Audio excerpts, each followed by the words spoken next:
পৃথিবীতে 3টা মসজিদ সবচাইতে শ্রেষ্ঠ মসজিদ। কয়টা? আওয়াজ করে বলেন না। 1 নাম্বার মসজিদুল হারাম, ফাওয়াল্লু উজুহাকুম শাতরা, যেখানেই তোমরা নামাজ পড়ো না কেন মসজিদের হারামের দিকে হয়ে নামাজ পড়ো। কিবলা কোন দিকে আজকে? এদিকে, এইদিকে কিবলা। আমি যদি এদিকে হয়ে পড়ি নামাজ হবে না? হবে না কেন?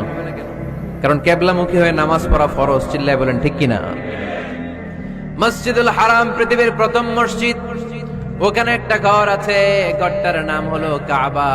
ইন্না আউওয়ালা বাইতিন উদিআ লিন-নাসি লাল্লাযী বিবাক্কাতা মুবারাকা।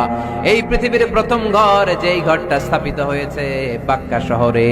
বাক্কা মক্কার আগের নাম, এখন শহরের নাম মক্কা। আগে নাম ছিল কি? সবাই বলেন কি নাম ছিল?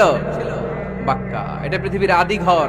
সব নবীদের পরশধন্য পদধূলিতে এই জায়গাটা বরকতময় হয়েছে। এটা এমন ঘর যেই ঘরের চারদিকে 1 রাকাত নামাজ পড়লে 1 লক্ষ রাকাতের সওয়াব পাওয়া যায়। হজ উমরা করেছেন কে কে দেখি? হজ উমরা করেছেন আপনারা না? মাশাআল্লাহ। আমরা যারা করতে পারি নাই, আল্লাহ তাদেরকেও তৌফিক দাও। আমরা যেন এই কাবা ঘরে যে প্রাণ